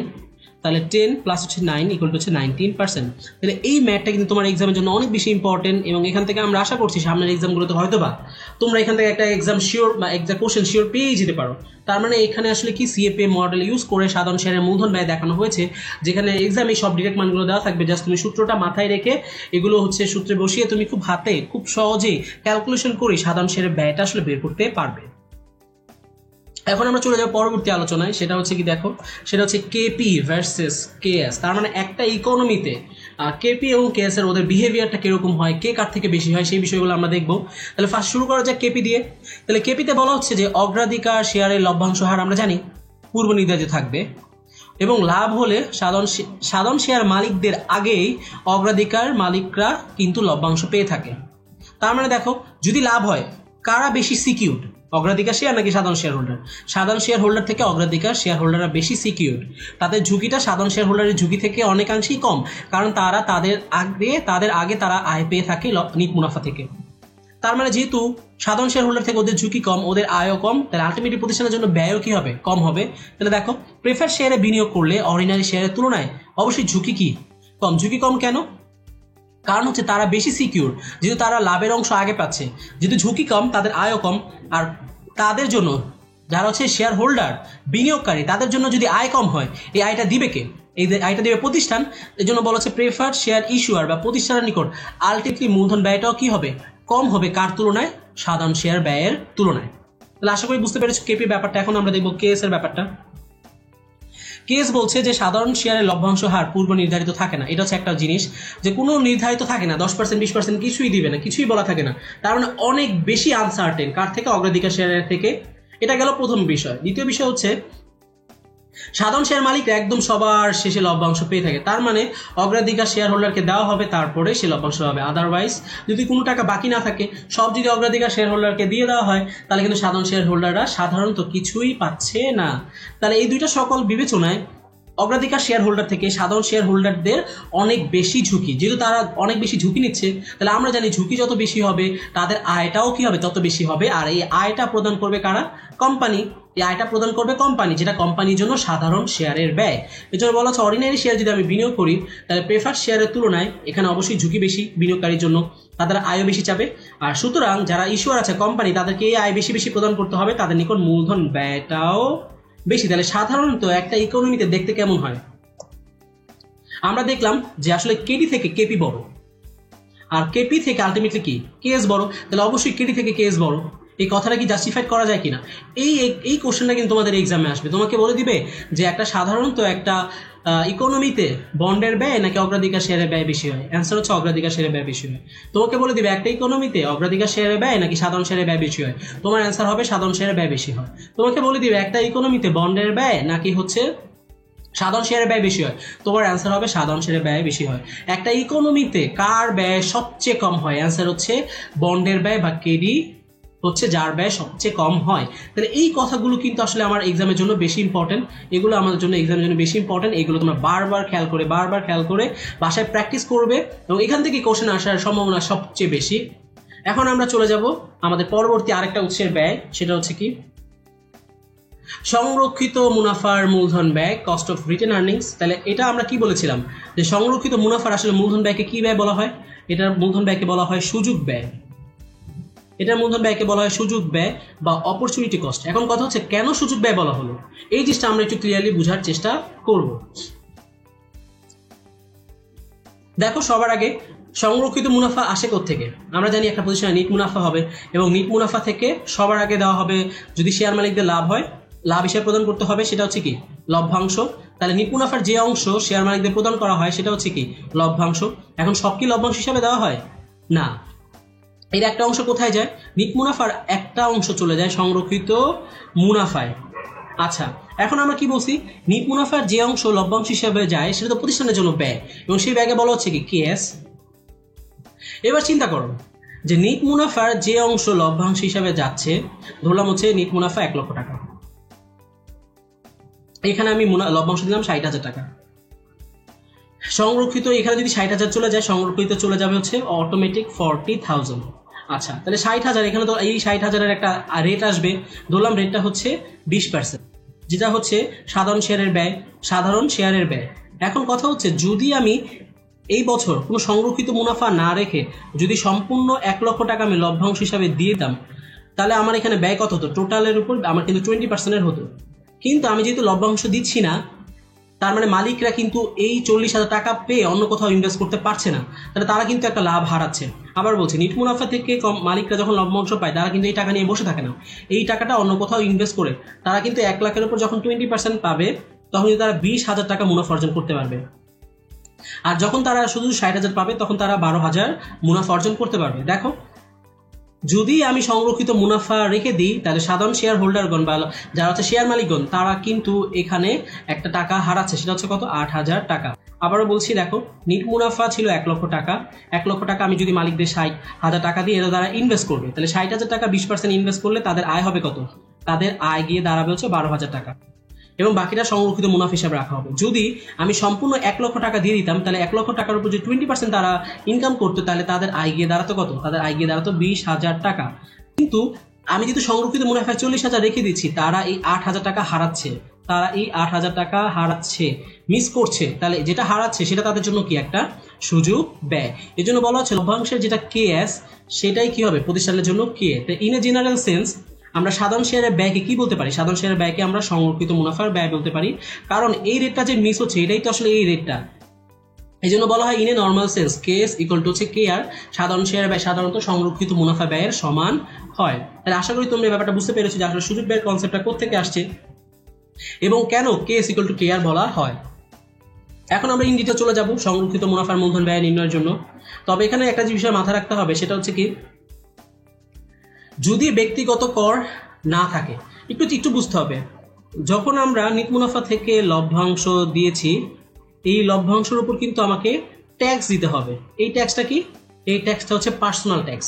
কিন্তু যখন আমি সংরক্ষিত মুনাফা আমি রেখে দিব, এই সংরক্ষিত মুনাফার উপর আমাকে কোনো পার্সোনাল ট্যাক্স, ব্যক্তিগত ট্যাক্স আমাকে কিন্তু দেওয়া লাগবে না। তাহলে দেখো এখানে কিন্তু একটা সুবিধা আছে, সংরক্ষিত মুনাফাতে সুযোগ ব্যয় যেমন আছে, এখানে একটা সুবিধাও আছে যে আমাকে কোনো কি দেওয়া লাগছে না, আমাকে কোনো পার্সোনাল ট্যাক্স দেওয়া লাগছে না। তাহলে যদি কোনো পার্সোনাল ট্যাক্স না থাকে তাহলে তখন কি হবে? কে আর ইকুয়াল টু কেএস দুইটাই সমান হয়। তাহলে তোমাদের এক্সামে আসতে পারে কখন সাধারণ শেয়ারের ব্যয় সংরক্ষিত মুনাফা ব্যয় সমান হয়, তোমার অ্যান্সার হবে যদি কোনো ব্যক্তিগত কর না দেওয়া থাকে। আর যদি ব্যক্তিগত কর দেওয়া থাকে তাহলে কি হবে? দেখো যে আমরা ব্যক্তিগত কর না দেওয়া থাকলে আমরা এখানে দেখি যে কে আর ইকুয়াল টু, একটু আগে দেখলাম কি কে আর ইকুয়াল টু হচ্ছে কেএস। তাহলে আমাকে ফার্স্টে কেএস বের করতে হবে। তাহলে তোমরা অলরেডি জানো যে এটা হচ্ছে কেএস এর সূত্র। তাহলে কেএস এর সূত্র কি? D1 divide by NSP by হচ্ছে জি। D1 হচ্ছে সাধারণ শেয়ারের প্রত্যাশিত লভ্যাংশ, একদম সেম সাধারণ শেয়ারের ব্যয়ের মতো আমরা কেএস বের করবো। তাহলে আমরা এখানে কেএস ধরে নিলাম কত? 20%, এবং আমরা ধরে নিলাম যে আমাদের ব্যক্তিগত কর হচ্ছে 20%, তার মানে আমাকে ব্যক্তিগত কর দেওয়া লাগবে। তাহলে যেহেতু সংরক্ষিত মুনাফার কোনো ব্যক্তিগত কর দেওয়া লাগবে না, তার মানে আমার একটা সেভিংস হচ্ছে, ট্যাক্স সেভিং হচ্ছে, পার্সোনাল ট্যাক্স শিল্ড হচ্ছে, পার্সোনাল ট্যাক্স সেভিং হচ্ছে, যার কারণে আমার সংরক্ষিত ব্যয় মূলধন ব্যয়টা কিন্তু কমে যাচ্ছে। তাহলে সংরক্ষিত মুনাফার মূলধন ব্যয় কত হবে? দেখো 20 এখানে বসে যাবে, 1 থেকে 0.20 বাদ দিলে হচ্ছে 0.80, এবং যেহেতু এখানে দশমিক আছে দেখো কি হবে? এখানে 8 দুগুণে 16%। তার মানে যদি কর থাকে তাহলে আমরা কি দেখলাম বলো? যদি কর থাকে তাহলে কে আর কিন্তু কমে যাবে, কে আর কিন্তু কমে যাবে। যদি হচ্ছে পার্সোনাল ট্যাক্স থাকে, যদি পার্সোনাল ট্যাক্স থাকে তাহলে কে আর কিন্তু কি হবে? কে আর হচ্ছে কম হবে কার থেকে? কেএস থেকে। তার মানে কেএস কিন্তু বেশি থাকবে। আবার বলছি যদি একটা ইকোনমিতে পার্সোনাল ট্যাক্স থাকে, কারণ সংরক্ষিত মুনাফার কোনো পার্সোনাল ট্যাক্স দেওয়া লাগছে না, কারণ পার্সোনাল ট্যাক্স দেওয়া হয় শুধুমাত্র আয়ের উপর, যেটা মালিকরা প্রতিষ্ঠান থেকে পেয়ে থাকে। তাহলে মালিকরা তাদের আয় হিসাবে লভ্যাংশ পেয়ে থাকে, এবং তাদের লভ্যাংশ যেহেতু তাদের আয়, এর উপর তাদের প্রতিষ্ঠানকে পার্সোনাল ট্যাক্স দিতে হবে। কিন্তু সংরক্ষিত মুনাফা যেহেতু কারো আয় হচ্ছে না, এজন্য এটার উপর আসলে কোনো পার্সোনাল ট্যাক্স দেওয়া লাগছে না। তার মানে এখানে একটা পার্সোনাল ট্যাক্স সেভিং হচ্ছে, যার কারণে কে আর আলটিমেটলি কমে যাচ্ছে। তাহলে আমরা এখানে কি বুঝতে পারলাম? একটা ইকোনমিতে ইন এ নর্মাল সেন্স যে ব্যাপারটা দেখতে হবে সেটা হচ্ছে যে যখন আমরা এখানে এনএসপি বের করব, এনএসপি বের করার সময় আমরা তো জানি অলওয়েজ যে নিট বিক্রয় মূল্য থেকে কিভাবে পাই? বিক্রয় মূল্য মাইনাস হচ্ছে কি? ইস্যু খরচ। কিন্তু যখন আমরা সংরক্ষিত মুনাফার ব্যয় বের করবো, ইস্যু খরচ কাকে বলে? দেখো যখন তুমি মার্কেটে ইস্যু করতে যাও তখন তোমাকে কি করতে হয়? তোমাকে ইনভেস্টমেন্ট ব্যাংকারকে কমিশন দিতে হয়, তোমাকে দলিলপত্র প্রস্তুত করতে হয়, তোমাকে রেজিস্ট্রেশন ফি দিতে হয়, বিভিন্ন রকম প্রাথমিক যে খরচগুলো সেগুলোকে বলা হয় ইস্যু খরচ। তুমি কি সংরক্ষিত মুনাফা এটা কি ইস্যু করা লাগছে? না। সাধারণ শেয়ার কিন্তু তোমাকে মার্কেটে শেয়ার ইস্যু করা লাগবে। তাহলে যখন আমি ইস্যু করতে যাব, ইস্যু খরচ আমাকে দিতে হবে। কিন্তু সংরক্ষিত মুনাফা তো আমার প্রতিষ্ঠানের জিনিস, যেই টাকাটা আমার প্রতিষ্ঠানে অলরেডি পড়ে আছে, আমি শুধু এই টাকাটা আমার প্রতিষ্ঠানে নিয়ে আসবো। তাহলে আমাকে কোথাও কোনো ইস্যু করা লাগতেছে? কোনো ইস্যু করা লাগতেছে না। এই জন্য সংরক্ষিত আয়ের আসলে কি নেই? কোনো ইস্যু খরচ নেই। তাহলে ইস্যু খরচ যদি না থাকে তাহলে আলটিমেটলি কি হবে? ইস্যু খরচ যদি না থাকে তাহলে ফ্লোটেশন কষ্ট কি নাই? ফ্লোটেশন কষ্ট নাই, না থাকলে আলটিমেটলি কে আর কি হবে? কম হবে কার থেকে? কেএস থেকে কম হবে। তাহলে এখানে দুইটা বিষয় দেখলাম, সেটা হচ্ছে যে যদি ব্যক্তিগত কর থাকে তাহলে কে আর কেএস থেকে কম হবে, যদি ফ্লোটেশন কস্ট থাকে তাহলে কে আর কেএস থেকে কম হবে। তাহলে আমাদের একদম ফাইনাল সামারিতে যেটা, যে আমরা একটা ইকোনমিতে সাধারণত এই ট্রেন্ড লাইনটা দেখতে পাবো যে একটা ইকোনমিতে কেডি থেকে কেপি বড়, কেপি থেকে কে আর বড়, কারণ অলরেডি দেখলাম যে কেএস থেকে কে আর কি হয়? কেএস থেকে কে আর ছোট হয়।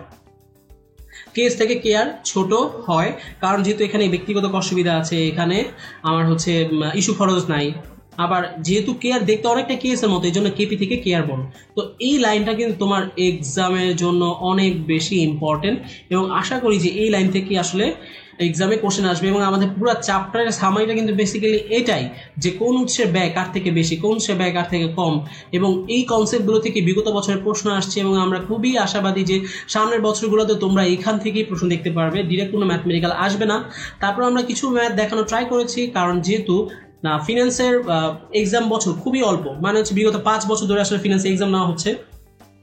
সামনের বছরগুলোতে আসলে আমরা দেখবো অনেক নতুন নতুন প্রশ্ন আসছে, কারণ অন্যান্য চ্যাপ্টার যে অন্যান্য সাবজেক্ট যেগুলো আছে অ্যাকাউন্টিং, এগুলো দেখা যায় যে কম করে হলো হচ্ছে 20-30 বছর ধরে এক্সাম আসছে, সো এখান থেকে খুব বেশি রিপিটেশন হয়। কিন্তু ফিনান্স যেহেতু বিগত 5 বছর ধরে আসছে, সো আমরা খুব বেশি রিপিটেশন দেখবো না, আমরা নতুন নতুন প্রশ্ন আমরা কিন্তু দেখবো। আর নতুন নতুন প্রশ্ন যখন টিচাররা দিতে যাবে, তখন কিন্তু তারা এই ব্যাপার বা এই ক্রিটিক্যাল ব্যাপার থেকেই প্রশ্ন দিবে। তো এইসব ব্যাপার মাথায় রেখে তোমাদের প্রিপারেশন যেন একদম 100% কমপ্লিট হয়, এই জন্য আমরা একটু ডিফিকাল্ট ব্যাপারগুলো এখানে সহজভাবে তুলে ধরার চেষ্টা করেছি। এবং আমাদের ফাইনালি সবগুলো উৎসের ব্যয় কিন্তু আমরা পেয়ে গিয়েছি। এখন আমাদের যেটা করতে হবে, সবগুলো উৎসের ব্যয়কে কম্বাইন করে আমাকে গুরুত্ব প্রদত্ত মূলধনের গড় ব্যয় বের করতে হবে। এটা আমরা কিভাবে পাবো? বলা হচ্ছে একটি কোম্পানি বিভিন্ন উৎস হতে তহবিল সংগ্রহ করে, জানি আমরা যে bond, ordinary share, preferred share, written earnings. এবং গুরুত্ব প্রদত্ত গড় বলতে একটি কোম্পানির বিভিন্ন উৎস থেকে সংগ্রহিত যে মূলধন ব্যয়, তাদেরকে আমরা গড় করব, গড় করলে যে ব্যয় পাবো সেটাই হচ্ছে গড় মূলধন ব্যয়। এবং দীর্ঘমেয়াদে সার্বিক মূলধন ব্যয়, যদি তোমাকে মূলধন ব্যয় কেউ জিজ্ঞেস করে, তুমি কিন্তু সবগুলোকে কম্বাইন করে গুরুত্ব প্রদত্ত গড়কেই আসলে বুঝাবে।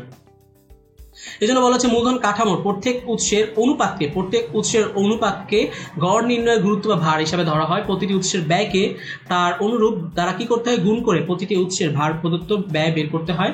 প্রত্যেক উৎসের গুরুত্ব প্রদত্ত ব্যয়কে যোগ করে এবং কোম্পানির ভার আরোপিত মূলধনের গড় ব্যয় নির্ণয় করা হয়। এখন এই কথাটা তোমাদের কাছে একটু ডিফিকাল্ট লাগতেই পারে, এই জন্য আমরা একটা সহজ এক্সাম্পলের মাধ্যমে বোঝানোর চেষ্টা করেছি। দেখো, WACC মানে হচ্ছে weighted average cost of capital. কিভাবে পাবো? প্রত্যেকটা উৎসে কিন্তু একটা ওয়েট থাকবে।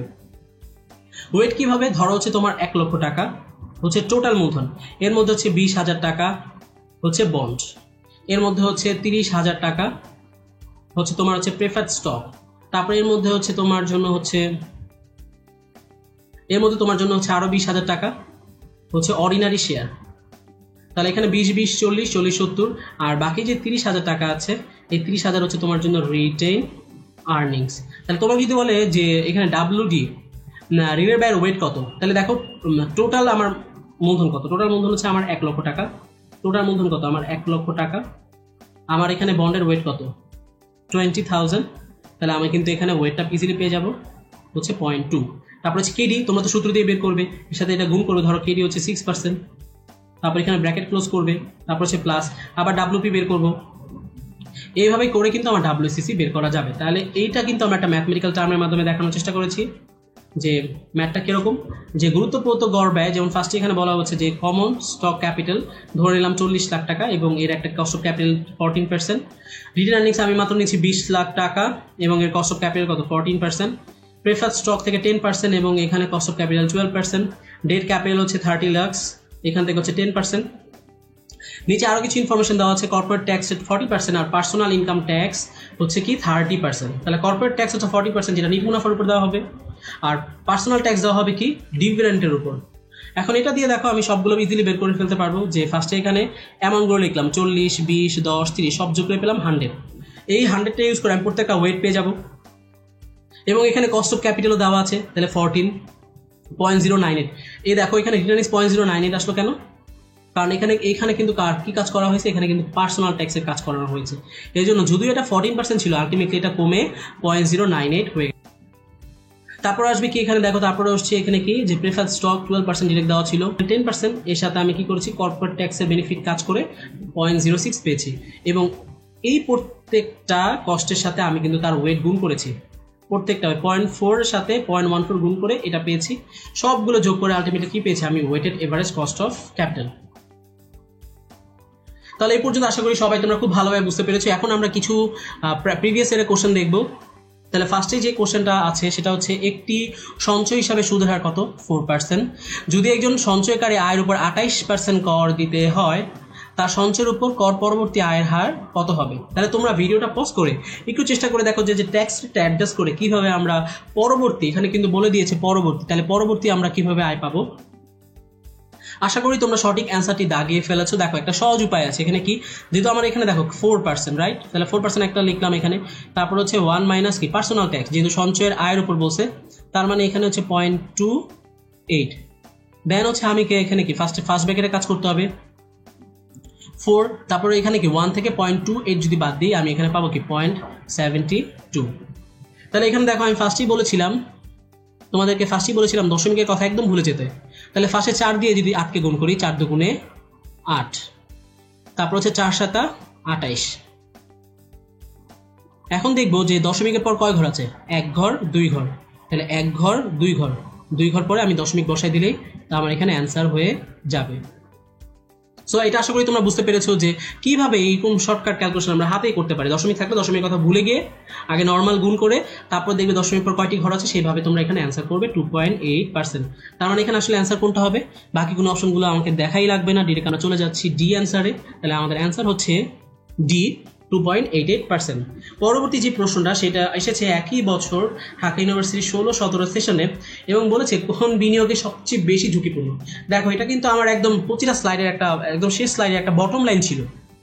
বটম লাইন কি ছিল যে একটা ইকোনমিতে ফার্স্টে কেডি থাকবে, কেডি থেকে আসবে কি কেপি, কেপি থেকে তারপর কি আসবে কে আর, তারপর কে আর থেকে আসবে কি কেএস। যারা এই লাইনটা শুধু মনে রাখতে পারবে তারা কিন্তু খুব ইজিলি মাথায় রাখতে পারবে যে কেএস এ যেহেতু ব্যয় বেশি, তার মানে এই ব্যয়টা আসলে কারা পাবে, বিনিয়োগকারীরা, তাহলে তাদের জন্য আয়ও বেশি, যেহেতু আয় বেশি তাদের ঝুঁকিও বেশি হবে। এই জন্য ফার্স্ট এখানে দেখো এ নাম্বার ব্যাংক ডিপোজিট কখনোই না, বন্ড পারচেস না, বন্ড পারচেসে ব্যয় কম, তার মানে এখানে আয়ও কম, যেখানে ঝুঁকিও কম। পারচেস প্রেফারেন্স শেয়ার এটাও হবে না, পারচেস গভর্নমেন্ট বন্ড এটাও হবে না। তাহলে অ্যান্সার কি হবে এখানে, পারচেস অফ অর্ডিনারি শেয়ার। কেন, অর্ডিনারি শেয়ারের ব্যয় বেশি, তার মানে বিনিয়োগকারী পার্সপেক্টিভে এটা আয় বেশি, যেহেতু আয় বেশি কারণ তারা এটা অনেক বেশি ঝুঁকি বহন করতে হচ্ছে। তাহলে আমাদের এখানে আলটিমেটলি অ্যান্সার হচ্ছে ই। এবং পরবর্তী আমরা যেটা চলে যাবো পরবর্তী প্রশ্নে, যেটা 2015-16 সেশনে এসেছে, সেটা হচ্ছে কি নিচের মূলধনগুলোর মধ্যে ব্যয় সবচেয়ে বেশি। দেখো এই কোশ্চেনটার একদম অপোজিট পার্ট, এখানে শুধু বলছে বেশি ঝুঁকি আর এখানে বলছে ব্যয় বেশি, কিন্তু একদম যদি আমরা আন্ডারলাইন মিনিং দেখি দুইটার অ্যান্সার কিন্তু সেম এবং দুইটার কনসেপ্টও সেম। তাহলে এখানেও অ্যান্সারও কি হবে, সবচেয়ে ব্যয় বেশি কার, একটু আগে দেখলাম আমরা সবচেয়ে ব্যয় বেশি হচ্ছে কেএস এর, তাহলে এখানে অ্যান্সার হবে কি আসলে এ, বাকিগুলো অ্যান্সার হচ্ছে না। তাহলে আশা করি তোমরা এই লেকচারটি অনেক ভালোভাবে বুঝতে পেরেছো এবং এই চ্যাপ্টারটি অনেক বেশি ইম্পর্টেন্ট, যেখানে বিগত বছরে 3টি প্রশ্ন এসেছে এবং আমি প্রত্যেকটা স্লাইডে যেভাবে তোমাদেরকে বোঝানোর চেষ্টা করেছি সেভাবেই তোমরা বাসায় প্র্যাকটিস করবে, কারণ এই ক্লাসটা, এই লেকচারগুলো আসলে পুরোটাই অ্যাডমিশন ওরিয়েন্টেড, যেখান থেকে আসলে তোমরা অনেক বেশি অ্যাডমিশনের কোশ্চেন পাবে। সো তোমরা যদি ভালোভাবে লেকচারটা শুনে বাসায় অনেক বেশি প্র্যাকটিস করো এবং তোমাদের অবশ্যই একটা কোশ্চেন প্র্যাকটিস পিডিএফ দেওয়া হবে, তোমরা এটা বেশি বেশি সলভ করলে আশা করি তোমাদের এই চ্যাপ্টারে কোনো সমস্যা থাকবে না। আজকে এই পর্যন্তই। তোমরা সবাই অনেক বেশি ভালো থাকো, দেখা হবে নেক্সট কোনো ক্লাসে। আল্লাহ হাফেজ।